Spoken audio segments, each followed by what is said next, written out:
अहुरवा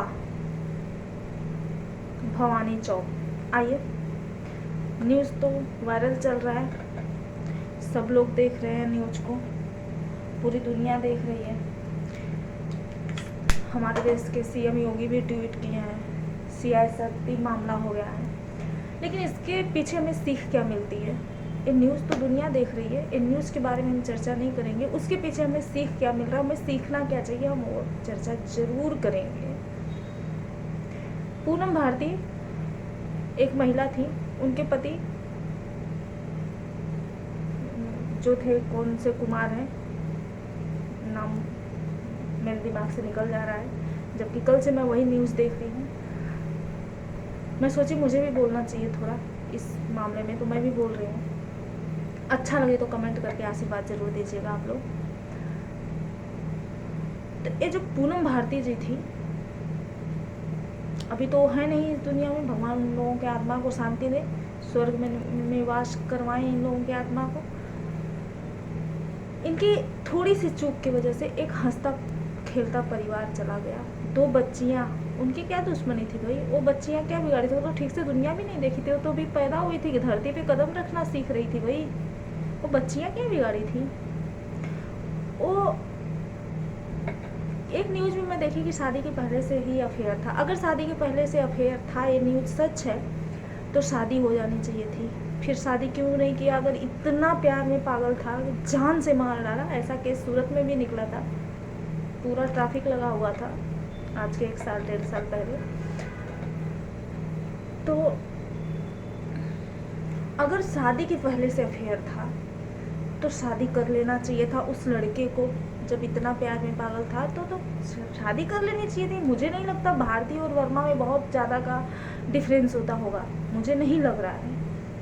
होता भी होगा तो मारने, जान से मारने से अच्छा है कि लेके चला गया होता, कोर्ट मैरिज कर लिया होता। जान से क्यों मारा? 3 निर्दोषों को क्यों मारा? लेकिन बाकी न्यूज़ में ये बता रहा है कि 18 महीना पहले, मतलब 1.5 साल, पौने 2 साल पहले का। तो यहाँ पे सवाल खड़ा होता है, उनका पति पुलिस में गया था, पुलिस में पूरा मेडिकल रिपोर्ट होता है, इसका मतलब फिजिकली फिट था।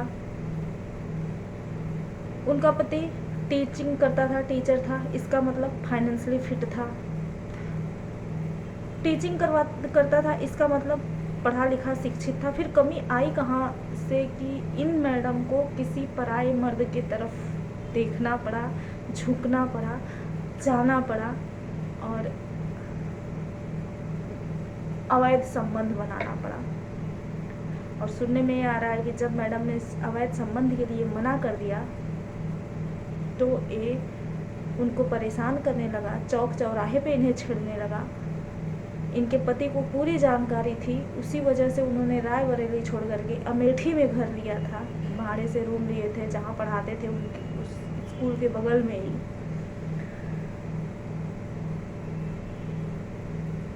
और उस निर्दोष कुमार भाई का क्या गलती था? वो 2 बच्चियां की क्या गलती थी?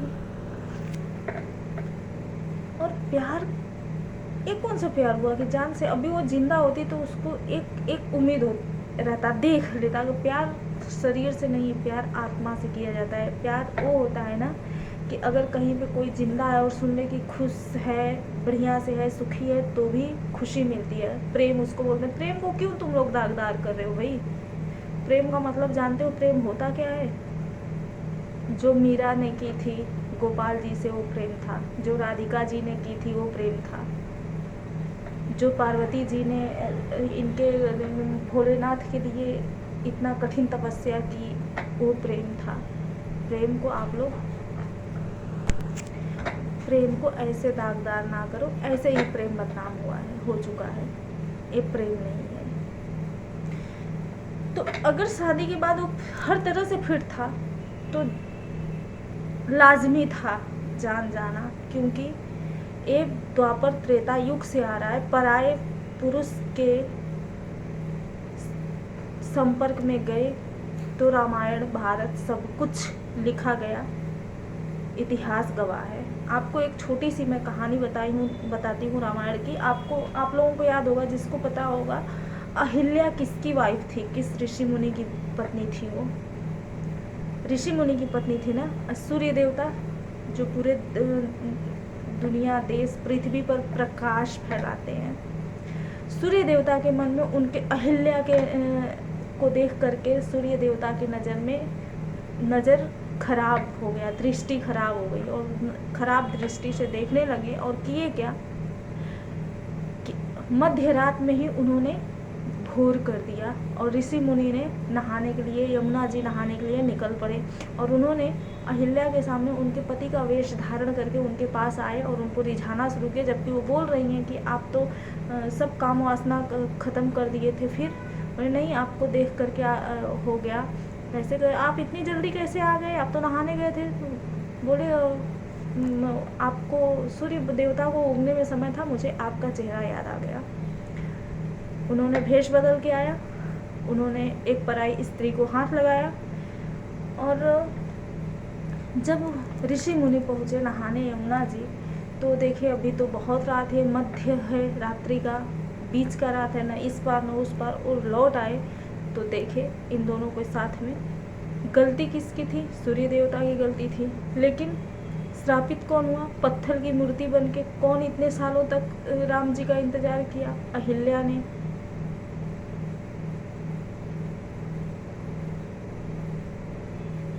सबको पता है, सबको पता है रामायण, सब लोग सुनते हैं, सब लोग पढ़ते हैं, सबके गांव में, सबके घरों में एक ज्ञानी होते ही होंगे। आजकल तो भी ज़रूरत ही नहीं है, मोबाइल चल दिया है।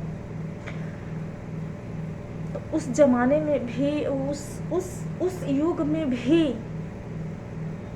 औरत की वजह से ही महाभारत रामायण लिखा गया। और आज के युग में भी वही हो रहा है, कुछ अलग नहीं हो रहा है। लेकिन बात वही है, पराये पुरुष के संदर्भ में जाना मतलब महाभारत का स्टार्ट होना। मुझे ये नहीं समझ में आता कि जब अपना पति काला हो, गोरा है, मोटा है, छोटा है, पतला है, दुबला है, जैसा भी है, गरीब है, मेहनत कर रहा है, मजदूरी कर रहा है दिन भर जाके। मैं अपनी नज़रों से देखी हुई चीज़ें बता रही हूँ, हमारी ज़िंदगी से जुड़े हुए। ट्रेन से 2 घंटा मुंबई जैसे शहर में 2 घंटा आना जाना बहुत मुश्किल होता है, बहुत मुश्किल होता है। जो लोकल ट्रेन से यात्रा करते हैं उनको पता है। तो आदमी किसके लिए परेशान रहता है? अपने बीवी बच्चों के लिए, अपने बीवी बच्चे के लिए।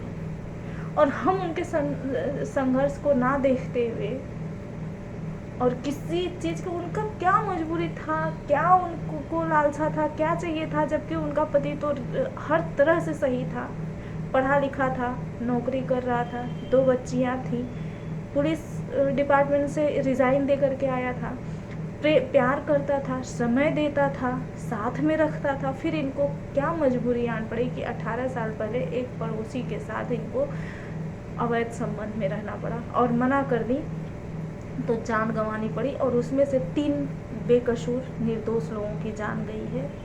अगर उसको मारना ही था तो एक गोली अपने को चलाता, एक गोली उसको चलाता, लड़की को, पूनम भारती को। वो 2 बच्चियां और उसका पति ने क्या बिगाड़ा था? खैर, इस पे आप लोगों की क्या राय है, ज़रूर बताइएगा। बहुत बहुत धन्यवाद। मैं ठीक से बोल नहीं पाती, मुझे ठीक से बोलना नहीं आता, और ये सब देखने के बाद मैं कहीं न कहीं डरी सहमी रहती हूँ, और कहीं न कहीं मैं अपने ज़िंदगी से बहुत ज़्यादा परेशान हूँ। तो इसलिए मैं ज़्यादा बोल नहीं पाती हूँ, और मेरा 9 दिन का उपवास है। तो मैं नहीं चाहती कि मेरे ज़ुबान से कुछ ऐसा निकले कि किसी को ठेस पहुँचे, किसी की आत्मा को ठेस पहुँचे, कोई मेरे शब्द से आहत हो। क्योंकि आहत हुआ इंसान का जो हाय निकलता है वो लगता है। अगर हम आम का पेड़ बोएंगे तो नीम का पेड़ बोएंगे तो हमें निपकौड़ी ही मिलेगी, आम नहीं मिलेगा। तो हमें जैसा हम कर्म करेंगे वैसा हमें फल मिलेगा। अगर हम बुरा कर्म करेंगे तो हमें आगे चल के बुरा ही फल मिलेगा, हम अच्छे का उम्मीद नहीं कर सकते हैं। तो जाने अनजाने में अगर हमसे कोई भी अपने जीवन में, अभी तक के जीवन में जो भी गलतियाँ हुई है, मैं अपने इष्ट देव से, अपने गुरुदेव से क्षमा प्रार्थी हूँ, क्षमा चाहती हूँ। और मैं यही नौ दुर्गा से विनती करती हूँ कि मुझे सद्बुद्धि दे, सद्मार्ग पे चलाएं, हमसे कोई जाने अनजाने में पाप ना हो, जाने अनजाने में किसी का दिल ना दुखे, जाने अनजाने में कोई हमसे आहत ना हो। बहुत बहुत धन्यवाद। हर हर महादेव।